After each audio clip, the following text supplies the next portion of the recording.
कुछ कहानियां ऐसी होती हैं जो सिर्फ सुर्खियां नहीं बनाती, बल्कि पूरे सिस्टम पर एक गहरा सवाल खड़ा कर देती हैं। एप्स्टीन फाइल्स की कहानी भी कुछ ऐसी ही है, जिसमें दौलत है, ताकत है और कुछ बेहद भयानक राज हैं। तो चलिए इस पूरे जाल को परत दर परत समझने की कोशिश करते हैं। ये कहानी शुरू होती है कैरिबियन के एक खूबसूरत आइलैंड से। नाम था लिटिल सेंट जेम्स। 1998 में जेफरी एप्स्टीन ने इसे खरीदा था। पहली नजर में देखें तो ये किसी जन्नत से कम नहीं था। बड़े बड़े आलीशान विला, नीले पानी वाले स्विमिंग पूल्स और एकदम शांत खूबसूरत बीच। लेकिन इस जन्नत की आड़ में एक ऐसा सच छिपा था जिसे सुनकर रोंगटे खड़े हो जाएं। वहां के लोग इस आइलैंड को एक बहुत ही डरावने नाम से बुलाते थे, पीडोफाइल आइलैंड।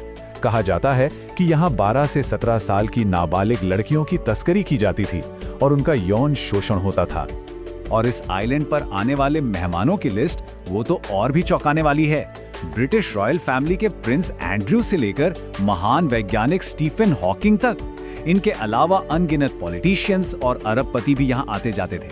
असल में एप्स्टीन की पहुंच बिल क्लिंटन और डोनाल्ड ट्रंप जैसे दुनिया के सबसे ताकतवर लोगों तक थी। तो चलिए अब जरा इस खूबसूरत दिखने वाले आइलैंड के पीछे छिपे भयानक राजों की दुनिया में और गहरे उतरते हैं। तो आखिर ये जेफरी एप्स्टीन था कौन? इसकी कहानी शुरू हुई थी एक मामूली मैथ्स टीचर के तौर पर, लेकिन फिर कुछ ही सालों में वो रहस्यमयी तरीके से बहुत अमीर लोगों का फाइनेंशियल एडवाइजर बन गया। देखते ही देखते उसने बेहिसाब दौलत और दुनिया के सबसे ऊंचे और ताकतवर लोगों के बीच अपनी जगह बना ली। सालों तक एप्स्टीन का ये काला साम्राज्य दुनिया की नजरों से छिपा रहा, लेकिन फिर सिर्फ एक शिकायत ने इस पूरे ताश के महल को गिराना शुरू कर दिया। ये सब शुरू हुआ मार्च 2005 में। फ्लोरिडा में एक 14 साल की लड़की ने हिम्मत करके पुलिस में एक शिकायत दर्ज करवाई। और बस इस एक शिकायत ने एक चेन रिएक्शन शुरू कर दिया। उस लड़की ने पुलिस को 2 और लड़कियों के नाम बताए। पुलिस जब उन तक पहुंची तो और नाम सामने आए। धीरे धीरे पुलिस को समझ आया कि ये एक बहुत बड़ा ऑर्गेनाइज्ड पिरामिड स्कीम था, जहां लड़कियों को ही दूसरी लड़कियों को फंसाकर लाने के लिए पैसे दिए जाते थे। बहुत जल्दी ही 35 से भी ज्यादा पीड़ित सामने आ चुके थे।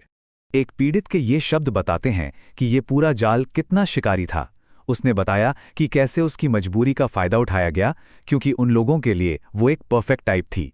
ये इस कहानी के उस दर्दनाक पहलू को सामने लाता है जिसे अक्सर भुला दिया जाता है। इतने सारे सबूत और इतने पीड़ितों के बाद तो एप्स्टीन का जेल जाना तय था, है ना? लेकिन कहानी का अगला हिस्सा दिखाता है कि कैसे ताकत और पहुंच का इस्तेमाल करके इंसाफ का मजाक बनाया जा सकता है। पर्दे के पीछे एक बहुत ही चौंकाने वाला खेल चल रहा था। एक तरफ FBI ने एप्स्टीन पर इंटरनेशनल सेक्स ट्रैफिकिंग जैसे गंभीर आरोप लगाए थे, जिसकी सजा उम्र कैद तक हो सकती थी। लेकिन दूसरी तरफ फेडरल अटॉर्नी अलेक्जेंडर एकोस्टा ने एप्स्टीन के वकीलों के साथ एक सीक्रेट डील कर ली।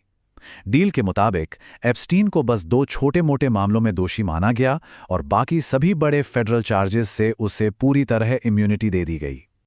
और सजा के नाम पर जो हुआ वो एक भद्दा मजाक था। उसे सिर्फ 18 महीने की जेल हुई, वो भी एक काउंटी जेल के प्राइवेट विंग में।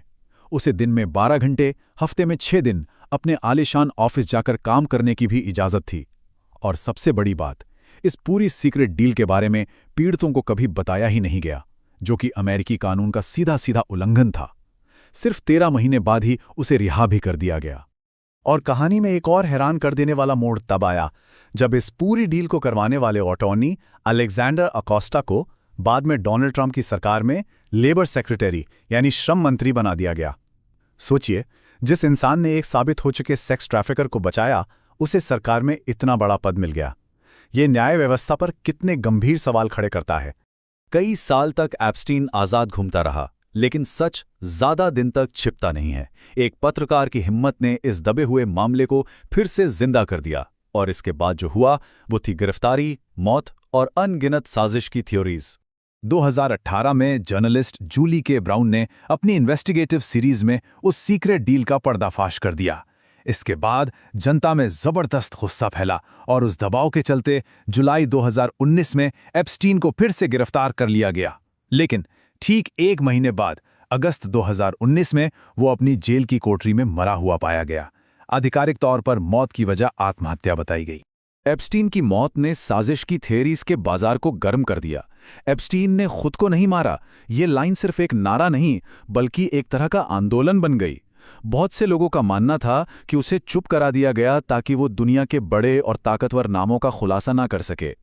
लेकिन ये कहानी यहाँ खत्म नहीं होती। असल में इसका जो राजनीतिक असर हुआ और उन फाइलों को सामने लाने की जो लड़ाई चली वो आज भी जारी है, और शायद यही इस कहानी का सबसे अहम हिस्सा है। इस केस का राजनीतिक पहलू भी काफी उलझा हुआ है। चुनाव से पहले डोनाल्ड ट्रंप ने वादा किया था कि अगर वो चुने गए तो सारी एप्स्टीन फाइल्स को पब्लिक कर देंगे। लेकिन सत्ता में आने के बाद उन्हीं की सरकार ने कहा कि ऐसी कोई क्लाइंट लिस्ट है ही नहीं और ये पूरा मामला एक धोखा है। इस यूटर्न ने बहुत से सवाल खड़े कर दिए। हालांकि एप्स्टीन के कनेक्शन दोनों ही पार्टियों के बड़े नेताओं से थे, पर जब जनता के दबाव में कुछ फाइलें जारी हुईं तो उनमें डोनाल्ड ट्रंप से जुड़ी कुछ बातें सामने आईं। जैसे एक ईमेल के मुताबिक ट्रंप ने एप्स्टीन के प्राइवेट प्लेन पर 8 बार सफर किया था। एक और ईमेल में तो एप्स्टीन ने यह दावा किया कि ट्रंप को लड़कियों के बारे में पता था। फाइलों में मिले एक कथित खत का ये हिस्सा तो और भी परेशान करने वाला है। इसमें लिखा था, हम में एक बात कॉमन है, जवान लड़कियों के लिए हमारा प्यार। हमारे प्रेसिडेंट को भी हमारी तरह जवान लड़कियां पसंद हैं। जिंदगी में बहुत नाइंसाफी है। हालांकि जस्टिस डिपार्टमेंट ने इसे नकली बताया, पर इस खत ने आग में घी डालने का काम किया। और हैरानी की बात यह है कि इस केस से जुड़े 10 लाख से ज्यादा दस्तावेज आज भी आम लोगों की पहुंच से दूर रखे गए हैं। और जो थोड़े बहुत दस्तावेज पब्लिक किए भी गए हैं, उन्हें इस तरह से एडिट किया गया है कि कुछ पता ही नहीं चलता। जितने भी जरूरी नाम हैं, तारीखें हैं, सब पर काला मारकर चला दिया गया है। इससे पूरी सच्चाई जानना लगभग नामुमकिन सा हो गया है। तो आखिर में सबसे बड़ा सवाल यही है, जब इतनी सारी फाइलें आज भी बंद हैं और सच के ऊपर इस तरह से कालिक पोत दी गई है, तो और क्या-क्या छुपाया जा रहा है? एप्स्टीन की उस काली डायरी में और कौन से ताकतवर नाम और गहरे राज दफन हैं?